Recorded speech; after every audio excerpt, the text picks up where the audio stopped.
시장에서 가장 우려했던 조기 금리 인상 가능성에 대해서는 일축됨에 따라서 투자 심리 회복은 계속해서 이어질 것으로 예상을 하고 있습니다. 장기적인 관점으로 봤을 때 지금의 경제 전망은 상당히 부담스러운 요인이라고 보시면 될 것 같습니다. 미국과 같은 상승세는 이루기는 조금 어렵다라고 보시면 될 것 같습니다. 일단 첫 번째 이유를 좀 들어봐야 될 것 같은데요. 가장 큰 이유, 지금 지수 상승을 이뤄내지 못하고 있는 가장 큰 이유는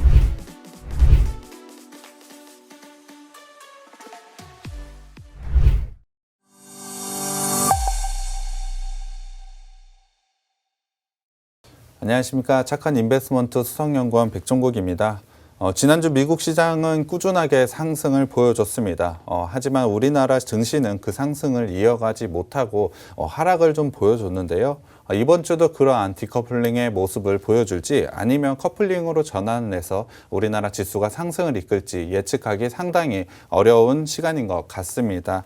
특히 수급 쪽에서도 어느 한쪽이 이끌어가지 못하고 있는데요. 코스닥 시장 기준으로 금요일 기준 6거래일 연속 개인들은 매도세를 보이고 있고요. 외국인은 6거래일 연속으로 매수, 기관은 2거래일 연속으로 순매수를 보이고 있습니다. 어느 수급 자체가 시장을 끌고 가지 못하다 보니 시장의 방향 예측은 상당히 더 어렵다라고 보시면 될 것 같은데요. 그러한 시장 대응은 혼자서 하기는 어려운 시간인 것 같습니다. 그렇기 때문에 저희가 방송에서 전략과 종목들을 제시해 드리고 있기 때문에 방송도 끝까지 시청해 주시고 노란톡방에 들어오셔서 그러한 부분 모두 다 가져가셨으면 좋겠습니다. 자, 일단 시장의 이슈부터 좀 살펴볼 필요가 있을 것 같아요. 우리가 이제 시장에서 좀 주목해봐야 할 이슈들 어떤 것들이 있을까요? 지난주에 가장 큰 이벤트라고 한다면 아무래도 FOMC 회의인 것 같습니다. 미국의 FOMC 회의는 매달 가장 큰 이벤트라고 보시면 될 것 같은데요. 글로벌 증시의 방향을 정할 가장 중요한 회의라고 보시면 될 것 같습니다. 매달 FOMC 회의에 대한 결과와 이에 따른 증시 방향도 예측을 해드리고 있는데요. 11월 FOMC도 당연히 그러한 부분을 해드려야 될 것 같아서 오늘은 11월 FOMC에 대한 내용을 준비해가지고 왔습니다. 일단 가장 먼저 말씀드려야 될 부분은 내용인 것 같습니다. 기준금리 같은 경우엔 만장일치로 동결을 했습니다. 이 부분은 모두 다 예상을 한 부분인 만큼 시장에 영향을 끼칠 부분은 아니다라고 생각이 들고요. 중요한 부분은 테이퍼링입니다.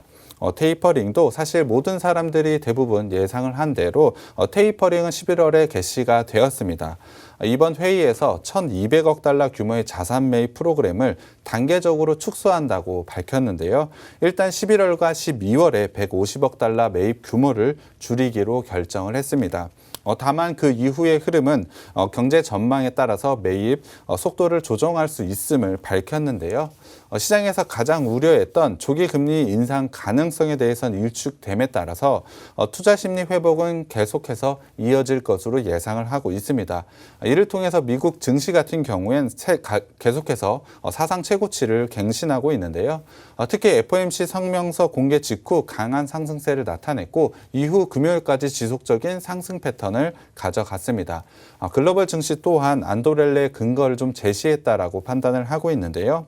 하지만 금리 인상에 대한 경계 심리는 완전히 사라진 것은 아닙니다.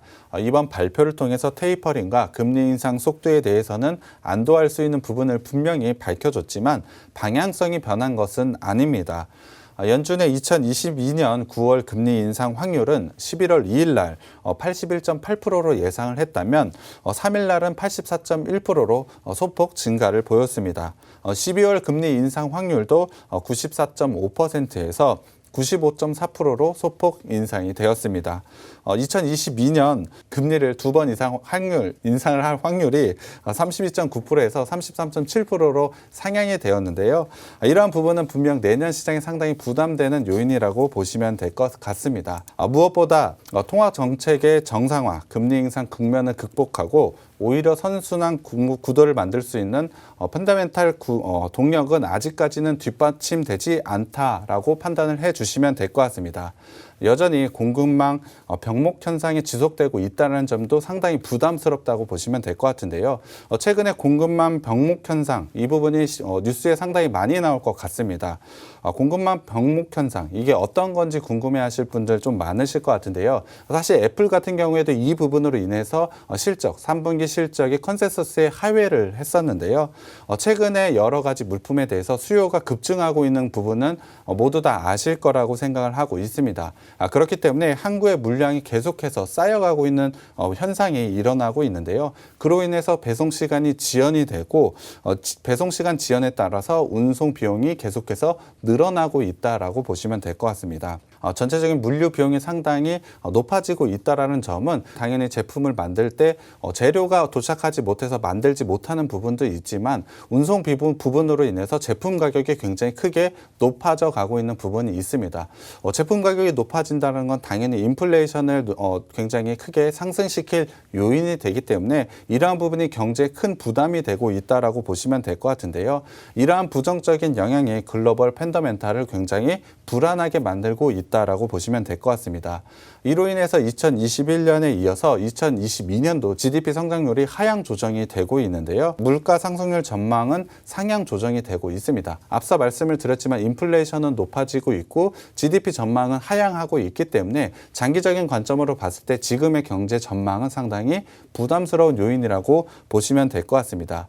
이번 FOMC 결과가 안도감을 줄 수 있는 변수인지 아니면 상승 추세 강화 동력일 주 요인은 아니다라고 판단을 하고 있습니다. 펀더멘탈 동력 회복 그리고 강화가 뒷받침되는 여부가 아니고 증시 추세의 가늠함에 있어서 핵심이라고 보시면 될 것 같은데요. 특히 미국 증시 같은 경우 현재 투자 심리가 다시 한번 과열권에 진입한 것으로 판단을 하고 있습니다. 물론 이제 하락 반전 시그널은 아니지만 계속해서 상승을 할지는 조금 의문이 가지는 시점이라고 보시면 될 것 같은데요. 그렇기 때문에 지금 나오는 지표들을 어떻게 잘 해석하는지가 굉장히 중요하다라고 생각을 하고 있습니다. 그 지표들은 당연히 인플레이션과 금리라고 보시면 될 것 같은데요. 11월 FOMC 직후 위험 자산 강세 원인 중 하나는 인플레이션에 대한 안도감이라고 보시면 될 것 같습니다. 하지만 5일과 11일 예정되어 있는 미국의 10월 고용 지표와 CPI는 인플레이션 부담을 가중시킬 수 있습니다. 먼저 10월 고용 지표는 예상치를 넘어서 상당히 좋은 지표를 발표를 했습니다. 임금 상승률 같은 경우엔 시장의 예상치와 부합하는 한 단계 레벨업 되는 수치를 보여줬는데요.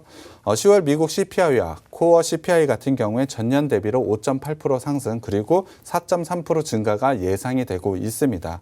9월 달 5.4% 그리고 코어 CPI는 4.0% 대비 레벨업 되는 수치라고 보시면 될 것 같은데요. 미국의 GDP를 넘보는 수치를 보여줄 것으로 예상을 하고 있습니다.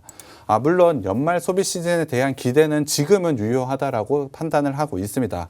앞서도 말씀을 드렸지만 공급망 병목 현상은 지속되는 데 따른 불확실성은 지금 시점에서는 어느 정도 감안을 해야 된다라고 판단을 하고 있습니다. 이는 15일에서 16일 예정이 되어 있는 미국과 중국 그리고 유럽의 실물 경제 지표를 통해서 확인을 할 수 있을 것 같은데요. 만약에 예상보다 부진한 결과를 확인할 경우 연말 소비 시즌에 대한 기대감보다는 오히려 지수 하락을 만들 수 있는 요인이 될 것이라고 판단을 하고 있습니다.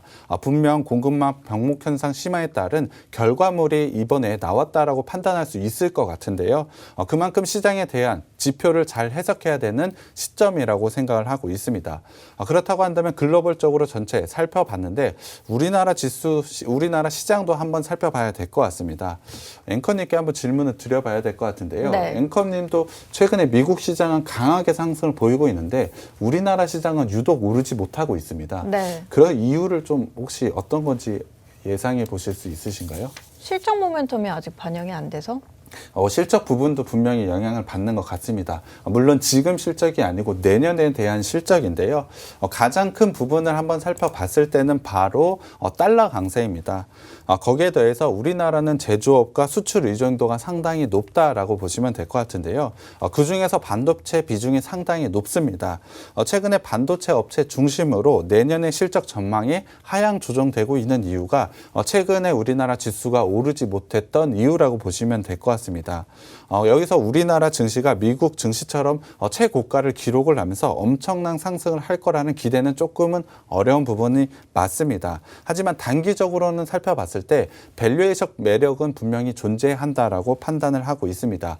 그 부분을 근거로 해본다면 기술적으로는 단기적으로 강한 반등세는 나올 수 있으나 추세적으로 미국과 같은 상승세는 이루기는 조금 어렵다라고 보시면 될 것 같습니다. 일단 첫 번째 이유를 좀 들어봐야 될 것 같은데요. 가장 큰 이유, 지금 지수 상승을 이뤄내지 못하고 있는 가장 큰 이유는 달러 강세라고 말씀을 드렸는데요. 11월 FOMC 회의를 계기로 달러가 약세 반전을 이뤄내고 있습니다.